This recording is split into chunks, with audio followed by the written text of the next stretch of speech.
Assalamualaikum warahmatullahi ta'ala wabarakatuhu. My name is Giselle Caslaventura from 4B, and today I will be sharing to you my research paper about Eastern religions in popular media, representation and misrepresentation.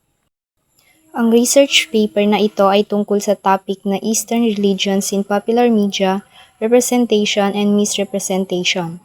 So sa study na ito, tatalakayin natin kung paano na ipapakita ang mga relihiyon tulad ng Hinduism, Buddhism, Taoism at Jainism sa media. Kasama na dito ang movies, TV shows, social media at iba pang online platforms. Importante ito dahil madalas ang perception ng mga tao tungkol sa isang relihiyon ay nabubuo base lang sa nakikita nila sa media. May mga pagkakataon na tama at respectful ang pagpapakita ng mga relihiyon, pero may mga pagkakataon din na mali, oversimplified o nagiging stereotype ang representation. Layunin ng study na ito na maunawaan ang epekto ng media sa public perception at malaman kung paano naiintindihan ng tao ang Eastern religions base sa nakikita nila sa media. Introduction. Ang Eastern religions ay kilala sa kanilang rich history, unique philosophies at deep cultural practices. Halimbawa, ang Hinduism ay may mga rituals at festivals. Ang Buddhism ay may teachings tungkol sa mindfulness at meditation, at ang Taoism naman ay may natural harmony at spiritual practices. Sa popular media, madalas itong ipapakita sa iba't ibang paraan, sa movies, TV, online content, ngunit hindi palaging tama ang depiction. Minsan, accurate at respectful ang representation kaya nakakatulong sa audience para maintindihan ang kultura at paniniwala. Sa ibang pagkakataon naman, nagiging oversimplified, misunderstood or nagkakaroon ng stereotype ang depiction. Kaya ang purpose ng study na ito ay i-explore ang paraan kung paano na ipapakita ang Eastern religions at malaman ang epekto nito sa understanding ng mga tao sa mga relihiyong ito. This study seeks to answer first, how are Eastern religions represented in popular media? Gusto nating malaman kung paano talaga na ipapakita ang Eastern religion sa media. Second is, what are the common misrepresentation or stereotypes? Or ano nga ba yung mga common na misrepresentation or stereotypes na kadalasang nakikita sa movies, TV shows, or online content? And third is, how do media portrayals affect public understanding? Or paano naaapektuhan ng ganitong portrayals ang perception ng mga tao? Halimbawa, nagiging stereotype ba ito o nagkakaroon ng misunderstanding? And fourth is, are there example of accurate portrayals in media?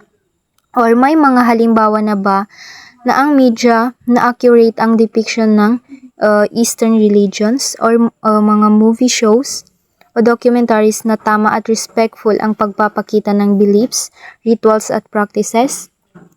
So by answering this question, it can contribute to know the difference between the right and wrong representation. This study is significant in many aspects. First, it helps people understand Eastern religions beyond stereotypes. Nakakatulong ito para maintindihan ng mga tao ang Eastern religions beyond stereotypes. Hindi lang basta nakikita sa TV o movies ang kanilang practices, kundi na ipapakita ang tunay na kahulugan at kultura ng mga relihiyon. Second, it teaches respect for diverse spiritual traditions. Nagtuturo ito ng respect sa ibang spiritual traditions. Kapag naiintindihan natin ang beliefs at practices ng ibang relihiyon, mas nagiging respectful tayo sa kanila. Third, it informs media creators about the consequences of misrepresentation. So makakatulong ito sa mga media creators para maging aware sa epekto ng misrepresentation na maaaring magdulot ng misunderstanding o prejudice sa audience. Fourth, it helps students and young audiences critically analyze media content. So, nakakatulong ito sa mga students at young audience na maging critical sa media content. Natututo silang i-question ang mga nakikita sa media at humanap ng accurate information or mga sources. The methods being used by the researcher in this study: first, reviewed movies, television shows, books, and online media that depict Eastern religions. So, nireview ko muna ang mga movies at mga TV shows, mga books at online media na nagpapakita ng religions or Eastern religions. Tiningnan kung paano nila na ipapakita ang beliefs, rituals, festivals at practices. Second is analyze academic articles and books discussing major representation of religions.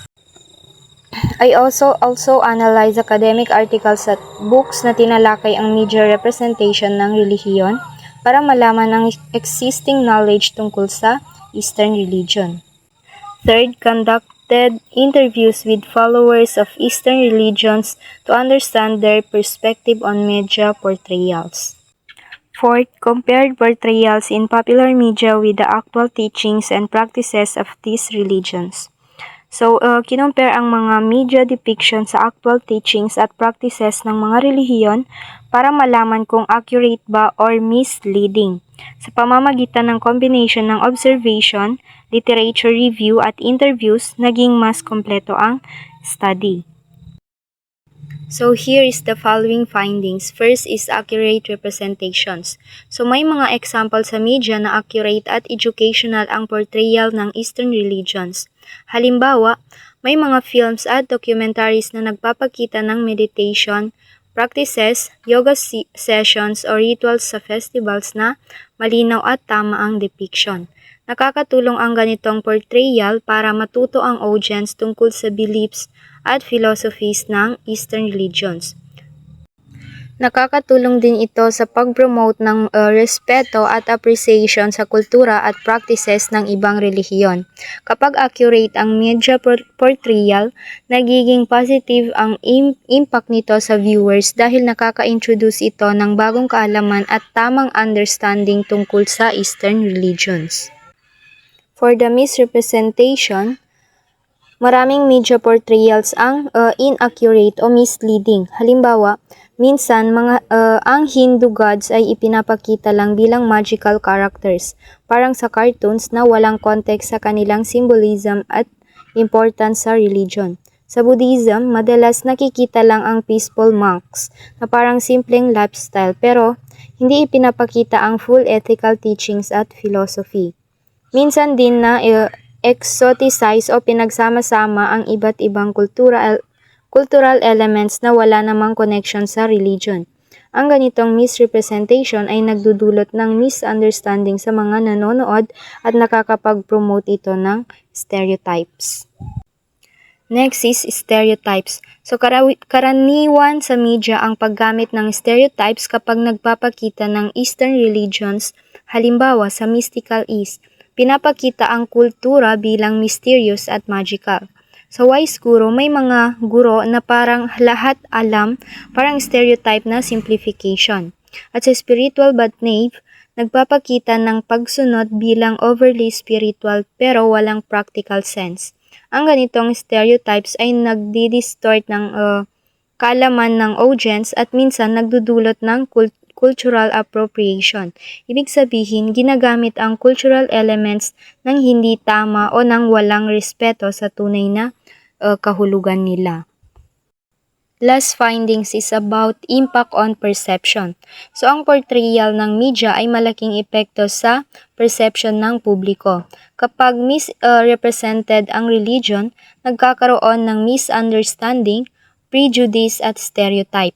Halimbawa, iniisip ng manonood na ang lahat ng Hindu ay naniniwala sa magical powers at gods, o ang lahat ng Buddhist ay tahimik at detached sa reality.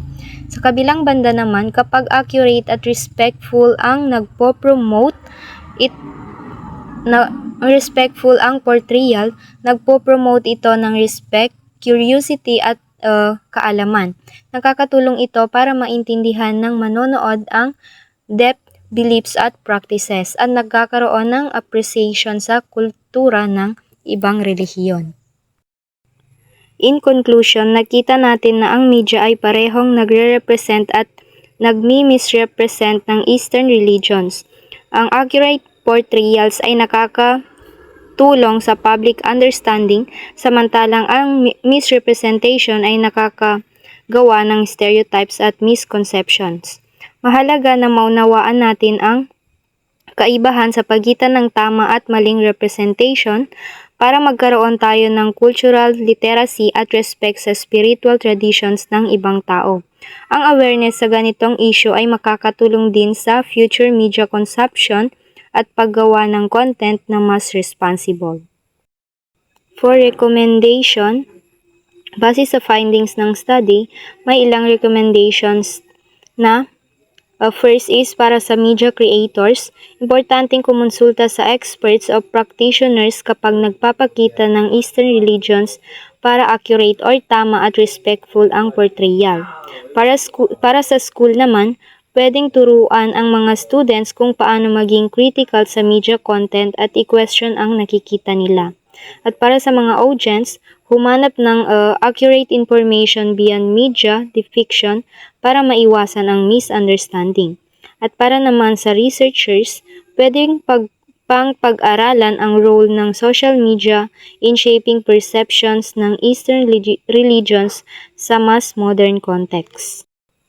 So we can share the results of this study in many ways. First, sa classroom, pwedeng ipakita ng teacher ang examples ng accurate at inaccurate portrayals para matuto ang students. Sa community groups, pwede itong i-discuss sa cultural events para mas maintindihan ng public ang misrepresentation. Sa books at websites naman, pwedeng gumawa ng articles o guides na madaling intindihin ng mga readers. And pwede rin gumawa ng mga videos or posters na visual at engaging para mas madaling maintindihan ng young audience. In our reference part, we can see the sources being used in this study, like the books and academic articles about Eastern religions, media representation. These references is important for more credible about the research and to verify by the other researchers the information. It can help to the interested researcher to explore and known about this topic.